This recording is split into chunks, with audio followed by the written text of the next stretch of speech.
जी बिस्मिल्लाहिर्रहमानिर्रहीम। मैं मोहम्मद ज़ुबैर और आप देख रहे हैं मेरा यूट्यूब चैनल और फेसबुक पेज। उम्मीद है तमाम दोस्त खैर खैरियत से होंगे। शहजाद साहब मेरे साथ मौजूद हैं और आज हम बात करेंगे डिप्टी अकाउंटेंट पर, क्योंकि डिप्टी अकाउंटेंट के जो इम्तिहान का टेंटेटिव शेड्यूल है वो पब्लिक सर्विस कमीशन ने जारी कर दिया है। अब जो हमारे पास आखिरी 10 दिन है, हाँ जी, ऐसे ही अब सिर्फ क्योंकि 10 दिन रह हाँ गए। 25 और 26 तारीख को डिप्टी अकाउंटेंट का पेपर जो है वो होने जा रहा है। तो अब वो पेपर किस तरह से होगा, मेरिट किस तरह से अब रह रहा है पब्लिक सर्विस कमीशन का, और आखिरी 10 दिन में जो तैयारी है वो किस तरह से मुमकिन हो पाएगी। सर बहुत शुक्रिया। Sir thank you.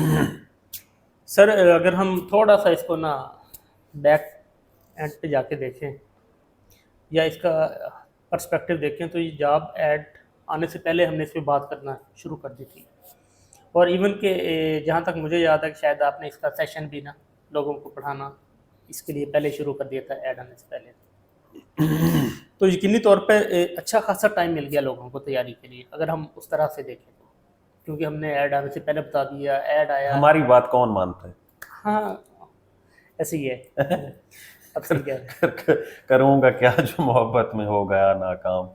मुझे तो कोई और काम भी नहीं नहीं आता। आता। हमें यही काम आता है जो हम इनको बता सकते हैं। ठीक चलें है सर, अब तो मानने वाले अब मान जाएंगे। अच्छा, जिन्हें नहीं जमना ना सर, हाँ जी, उन्हें वो तवे ते बैठ जाए तभी नहीं मना। अच्छा अच्छा सर, एक तो ये वाकई ठीक आप कह रहे हैं कि ऑलमोस्ट 5 से 6 महीने पहले ना एग्जैक्टली। हमने इसके बारे में बताया, और इवन के वो जैसे रेक्विजिशन चल रही थी ना साथ साथ, अब आई है कमीशन को, फिर वापस आ गई है, हाँ। फिर आई थी, फिर वापस चली गई थी। एग्जैक्ट स्टेटस बताते रहे हैं इनको, एग्जैक्टली। नंबर ऑफ पोस्ट भी एग्जैक्ट बताते रहे हैं। अब अगर कोई ना माने तो हमारे पास उसका भी कोई हल नहीं है। हाँ जी। पहली बात, और दूसरी बात, अगर कोई सीरियस ना ले तो उसका भी हमारे पास कोई हल नहीं है। ठीक है, खैर 60 सीट्स हैं सर डिप्टी अकाउंटेंट की, और 65,000 लोग हैं। 65,000 लोग हैं। अब जो है वो मुकाबला जो है वो सख्त हो गया है, क्योंकि दिन थोड़े रह गए हैं। अब आखिरी 10 दिन की स्ट्रेटेजी पे आने से पहले मैं थोड़ा सा इस जॉब को अगेन जरा बता दूं कि ये किस तरह की होगी। लेकिन उस पहले हमारा जो है वो मॉक टेस्ट सेशन है, सिर्फ डिप्टी अकाउंटेंट के प्रोस्पेक्टिव में, चाइल्ड प्रोटेक्शन ऑफिसर के प्रोस्पेक्टिव में, और उसमें हम पास्ट पेपर्स के साथ साथ सब्जेक्ट वाइज टेस्ट भी कंडक्ट करवा रहे हैं। ये आखिरी 10 दिन की जो एक्टिविटी है उसके अंदर हमने ऐड किया हुआ है। तकरीबन कोई 65-70 के करीब जो है वो मॉक टेस्ट होंगे। अगर आप में से कोई बंदा अपनी तैयारी को इवेलुएट करना चाहता है, यकीनन ये उन लोगों को ज़्यादा फायदा होता है। ऐसी है। हाँ जी, ये ऐसा नहीं है कि आप कहें कि बस मैं सिर्फ वही पढ़ के चला जाऊं तो पेपर पास कर लूंगा, ऐसे बहुत कम होता है। या कोई ऐसे लोग जिन्होंने तैयारी अब शुरू करनी है, उनके लिए भी कोई ज़्यादा बेनिफिशियल। हाँ, ज़्यादा बेनिफिशियल नहीं है, इसलिए ज़्यादा उन लोगों को फ़ायदा होता है जिनकी तैयारी अच्छी होती है, 50-60% होती है, वो इम्प्रूव हो जाती है। अच्छा अब आ जाते हैं सर, हम डिप्टी अकाउंटेंट की जो सीट है, ये इसकी खसूसियात में से ये डे फर्स्ट से रेगुलर जॉब थी, नंबर 1। नंबर 2, ये फाइनेंस डिपार्टमेंट की जॉब है। नंबर 3, ये डिस्ट्रिक्ट अकाउंट ऑफिस के अंदर पोस्टिंग है इसकी। सही। अब आपको भी पता है डिस्ट्रिक्ट अकाउंट ऑफिस के अंदर जिस बंदे की पोस्टिंग होती है उसकी PR बहुत अच्छी बन जाती है। ठीक है, छोटे मोटे काम किसी दोस्त अहबाब को उसने ऑब्लाइज करवाना हो, करना हो तो वो आराम से कर सकता है। उसके साथ साथ ये जॉब उन चंद जॉब्स में से एक है जो इतनी बड़ी तादाद में रेगुलर के तौर पर अनाउंस हुई है। फ्यूचर में रेगुलर इतनी बड़ी तादाद में आने के चांसेस बहुत कम है। सही कह रहे हैं आप। अच्छा, अब ये जॉब्स अनाउंस हुई हैं, अब इन जॉब्स का जो पब्लिक सर्विस कमीशन इम्तिहान लेने जा रहा है 25 और 26 को 4 फेजेस के अंदर होगा। ऐसी है, सुबह शाम 25-26, सुबह शाम, मतलब 25 को और 26 को सुबह शाम सुबह शाम। सर इसमें ना PPSC को या बाकी इदारों को एक स्ट्रेटजी ये भी बनानी चाहिए कि वो चारों जो पेपर हैं वो सेम नेचर के होने चाहिए। ये ना हो कि बहुत ज़्यादा टफ हो जाए, एक बिल्कुल नॉर्मल हो जाए। अच्छा, नहीं, इसके ऊपर बात नहीं कर सकते, ये डिस्क्रिप्शन है सर। लेकिन ना देखें, कैंडिडेट्स का तो नुकसान होता है। नहीं, कोई नुकसान नहीं है कैंडिडेट्स का, वो भी तो कैंडिडेट्स होंगे ना जो पास होंगे। फिर भी फर्क तो यहाँ ये है कि 4 फेज की बजाय ना पेपर जो है वो एक ही कंडक्ट एक ही, ये ज्यादा बेहतर ऑप्शन है। ठीक है। अगर हम ये कहते हैं कि पेपर सेम नेचर के होने चाहिए वो तो मुश्किल है। ठीक है, लेकिन अगर हम ये कहें कि एक ही टाइम पे 60,000 लोगों का मुमकिन है, पॉसिबल है, और पब्लिक सर्विस कमीशन की कैपेसिटी है, ये वो करवा सकता है। लेकिन अपनी आसानी के लिए, क्योंकि और इन दिनों में कोई और पेपर भी नहीं है, खास नहीं है, ठीक है, FPSC के भी नहीं चल रहा है, ATC, तो ये करवाए जा सकते हैं। तो एक पेपर अगर हो जाए तो ज़्यादा बेहतर है, तमाम लोग जो हैं वो ये समझेंगे कि पेपर एक जैसा था। बाकी ओवरऑल जो है वो 4 पेपर हों या 6 पेपर हों या 2 पेपर हों, उन लोगों को ज़्यादा फायदा होता है जिनकी तैयारी अच्छी होती है। सही। पहली बात। दूसरी बात, इसका पेपर किस तरह से होगा और उसके बाद जो है हम इसके एक्सपेक्टेड मेरिट के ऊपर बात करेंगे, और इसमें हम थोड़ा सा ये बताएंगे कि अपने पेपर सॉल्व कैसे करना है। जी अच्छा। अब जो पब्लिक सर्विस कमीशन का ये वाला जो इम्तिहान है, इसके अंदर मशहूर ज़माना 10-11 हिस्से होते हैं पेपर के। इस्लामियात, Urdu, English, maths, geography, Pakistan studies, computer science, computer, EDS, English, EDS, current affair and general knowledge. Overall इन तमाम चीज़ों को अगर मिलाएं तो ये जनरल नॉलेज कहलाता है। बिल्कुल ऐसे। ठीक है, ये इसके ऊपर बेस करता है पेपर, और इन तमाम हिस्सों में से कम 6 से 7 नंबर और मैक्सिमम 12 से 15 नंबर किसी एक हिस्से में से दिए जा सकते हैं। ठीक है, ये एग्जामिनर की जो है वो डिस्क्रिप्शन के ऊपर है। अब ये ऐसा पेपर होता है जिसके ऊपर नेगेटिव मार्किंग होती है 0.25। हर अगर आप गलत सवाल अटेम्प्ट करेंगे तो 0.25 जो है आपकी नेगेटिव मार्किंग होगी। ये एक इससे अगला जुड़ा हुआ सवाल है। अब आ जाते हैं कि इसका पेपर अटेम्प्ट कैसे करना चाहिए ताकि हम फिर मेरिट पर आ सकें। सही।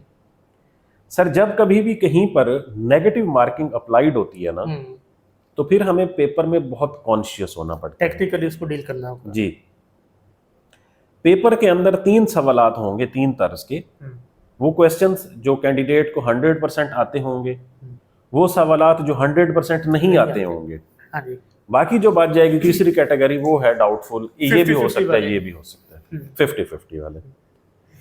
तो अब जब कैंडिडेट पहली फुर्सत में वो वाले सवालात अटेम्प्ट करता है जो उसको आते हैं, उनको काउंट कर ले। काउंट करने के बाद उसे समझ आ जाएगी कि वो ठीक कितने कर चुका है। ठीक है, फर्ज करो उसे 60 ठीक आते थे, पीछे उसके पास कितने नंबर रह गए हैं? 5 नहीं 40 नंबर रह गए। अब 40 में से सिर्फ 2 कैटेगरी मौजूद हैं, एक उसको आते नहीं आते और एक डाउटफुल है। अब जो डाउटफुल है उनके ऊपर उसको काम करना चाहिए, बजाय इसके कि वो उनको भी अटेम्प्ट करे जो उसे सिरे से नहीं आते। उसकी रीजन मैं बता रहा हूँ। जो 60 नंबर वाला बंदा है, जो 65 नंबर वाला बंदा है, मेरिट के बिल्कुल करीब, वो मेरिट के करीब है। मेरिट कितना होता है ये डिपेंड करता है। हाँ, मेरिट होता है पब्लिक सर्विस कमीशन की। अब जो 1 पेपर है 72, 73, 74, आप ये कह लें कि 65 से 75 के दरमियान होता है। नहीं, 1 पेपर आप 65, 70 से नीचे भूल जाएं आप जनरल नॉलेज का। सर फिर भी नहीं सर, ऐसा अब नहीं है। अब लोग मेहनत करते हैं। 70 से 75 के दरमियान फॉल कर रहा होता है। ठीक है, 72, 73, 74, इवन के अब तो जो पहले हमारे पास जो कोटा की सीट्स होती थी उनका मेरिट बहुत कम होता था। अब 68, 69 तो उनका चला गया है। ठीक है, जो फीमेल रिजर्व सीट्स हैं, डिफरेंट एबल्स पीपल्स की हैं, रिलीजियस माइनॉरिटीज की, उनका मेरिट भी इतना ही है। तो सर, एक कैंडिडेट जिसको 60 आते हैं उसने मजीद कितने नंबर स्कोर करने हैं? 15 सिर्फ। फिर भी उसके पास गुंजाइश है 25 नंबर छोड़ने की। 25 नंबर का पेपर वो छोड़ता है। हाँ जी। तो सीधे 6 नंबर अपने तकरीबन जो है वो क्या कर लेता है, सेव कर सकता है। सेव कर सकता है ना। अगर वो 25 अटेम्प्ट नहीं करता, हाँ जी, तो जो करेक्ट नंबर उसके हैं उनमें से तो 5-6 बच जाएंगे ना उसके। तो मेरे ख्याल में 75 से ऊपर वो लोग जिनकी अच्छी तैयारी है और वो एग्रीगेटेड तैयारी करके बैठे हुए हैं, उन्हें बहुत ज़्यादा गलतियां नहीं करनी चाहिए पेपर में। 0.25 का मतलब ये है कि आप मेरिट से निकल गए। बिल्कुल ऐसे। और आप एक दफ़ा निकल गए तो आप एक दफ़ा निकल गए, सर आप दौड़ से निकल गए। हाँ, अगली दफ़ा फिर कौन जाने। हाँ, कौन जीता, आप उन 240 लोगों में नहीं आएंगे अगर आप 0.25 से भी रह गए। तो बहुत कॉन्शियस होके, बहुत केयरफुली जो है पेपर को पढ़ना पड़ता है, पेपर को समझना पड़ता है, स्टेटमेंट को समझना पड़ता है। हाँ जी, समझना पड़ता है। और फिर उसके बाद हम में से बहुत सारे लोग ऐसे होते हैं जो इमोशनल हो जाते हैं, मतलब थते हो जाते हैं। ठीक है, तो वो इमोशंस के अंदर ना गलत डब्बे फिल कर बैठते हैं। 1-2 भी गलत हो जाए आपके तो आपका टेम्पर हो गया। अब वो इमोशंस के अंदर आकर 1-2 डब्बे गलत फिल हो गए, हो भी जाते हैं। ठीक है। तो इन तमाम चीज़ों को क्योर करने के लिए हम हमेशा कहते होते हैं कि जब आप सब्जेक्ट वाइज चीज़ें पढ़ चुके होते हैं ना, तो फिर पेपर से आखिरी 10 दिन आपने सिर्फ एक्सरसाइज करनी है, how to attempt the paper, mock exercise practice करनी है। हाँ, मॉक एक्सरसाइज। आप देखें एफएससी का जो बच्चा होता है उसको पूरा साल एकेडमी वाले टेस्ट पे रखते हैं, पूरा साल, कभी एक चैप्टर का, कभी 5 चैप्टर्स का, कभी हाफ बुक का, कभी फुल बुक का, कभी सरप्राइज टेस्ट, मतलब इस तरह से टेस्ट पे रखते हैं, क्योंकि उसको इतना ज्यादा टेस्ट के मतलब सर्कल से गुजारते हैं कि वो इम्तिहान वाले दिन उसके लिए वो नॉर्मल चीज होती है। सो पब्लिक सर्विस कमीशन का इम्तिहान एक कंपेटिटिव इम्तिहान होता है। आप एक कंपेटिटिव इम्तिहान पास करके किसी पोस्ट के इंटरव्यू के लिए जा रहे होते हैं, तो आपको भाई बहुत कॉन्शियस होकर करना पड़ता है paper attempt. Please over attempting से अवॉइड करें वो लोग, खास तौर पर जो मेरिट के करीब होते हैं, ठीक है।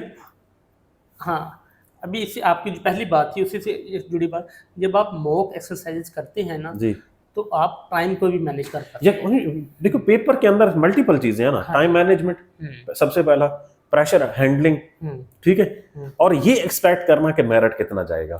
एग्जैक्टली, और ये आपको कब पता चलता है, जब आप कम से कम 10 पेपर दे लेते हैं। हाँ, ठीक है। तो अब ये तमाम वो चीजें हैं, वो ये प्रैक्टिस से आती हैं।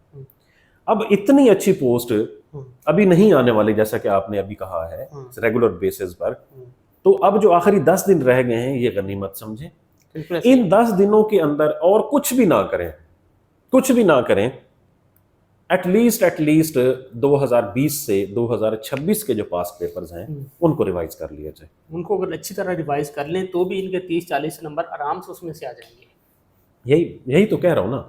अगर सिर्फ उसी को ही कर लेते हैं और कुछ बैक एंड का जो नॉलेज है इनका उसको इम्प्रूव कर लेते हैं, तो इससे बहुत ज्यादा इम्पैक्ट आएगा। बिल्कुल सही, ठीक है। इसके साथ पेपर अटेम्प्टिंग स्किल के ऊपर काम करें प्लीज।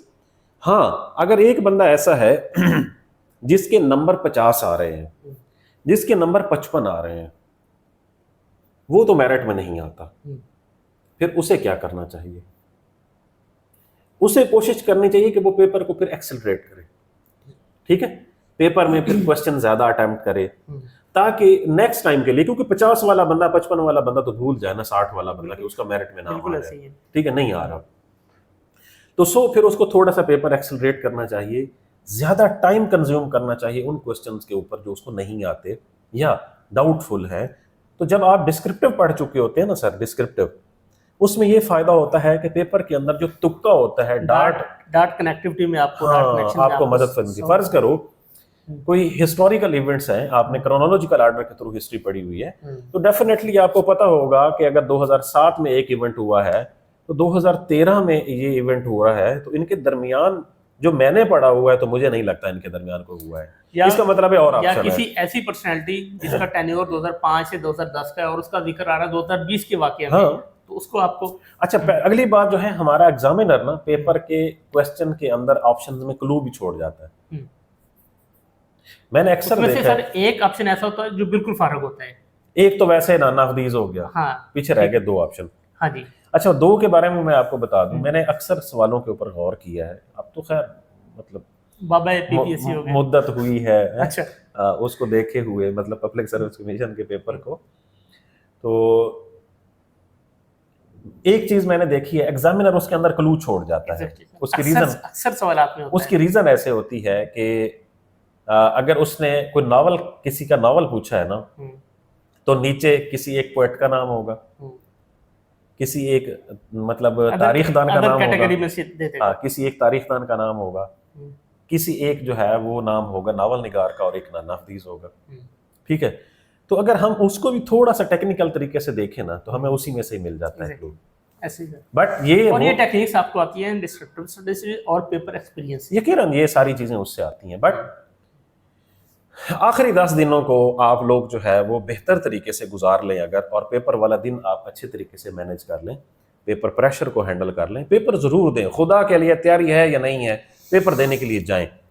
जब तक पेपर नहीं देंगे पता कैसे चलेगा कि आप कितने आपके मतलब कितने पानी में है, इवैल्यूएशन कैसे होगी। प्लीज पेपर दें ताकि आप जिस पोस्ट को आपने टारगेट किया हुआ है आप उस तक आसानी से पहुंच सकें। तो आज के लिए बस इतना ही है। तो आप तमाम लोगों के लिए, क्योंकि आप डेप्टी अकाउंटेंट पे हमारी कोई वीडियो नहीं लगी। क्वेश्चन जो मेन क्वेश्चन वो आप छोड़ रहे हैं, वो कौन सा? एक्सपेक्टेड मेरिट क्या होगा? तो बता तो दिया है 72 73, मतलब 70 से ऊपर ऊपर, ये बताया तो है सर।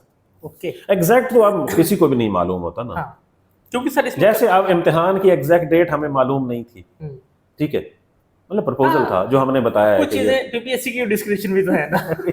ठीक है, तो सो इसी तरह भाई आप लोग जो है मेरिट एक्सपेक्ट कर सकते हैं कि 72 73 मीन 70 से ऊपर ऊपर जो है आपको जाना होगा, तो फिर आप सेफ जोन के अंदर होंगे। लेकिन फिर भी अगर 73 भी मेरिट बनता है तो 27 ऐसे नंबर हैं जिन पर आप अगर कंप्रोमाइज करते हैं तो फिर भी आप मेरिट में आ सकते हैं। इन तमाम चीजों को देखिए। इस सूरत में जब आपके 72 ठीक होंगे। यस, ये तो पक्की बात है। अब ये तो नहीं है कि मैं कहता हूँ आपको आते नहीं है फिर भी 72 अटेम्प्ट करके आ जाए, नो ऐसे नहीं है। ठीक है, तो आज मेरे ख्याल में डेप्टी अकाउंटेंट की आखिरी वीडियो होगी हमारी डेप्टी अकाउंटेंट की सीरीज की। कल से हम किसी और असाइनमेंट के ऊपर शुरू हो जाएंगे इंशाल्लाह। तो आप तमाम दोस्तों के लिए नेक ख्वाहिशात हैं जी। अल्लाह हाफिज।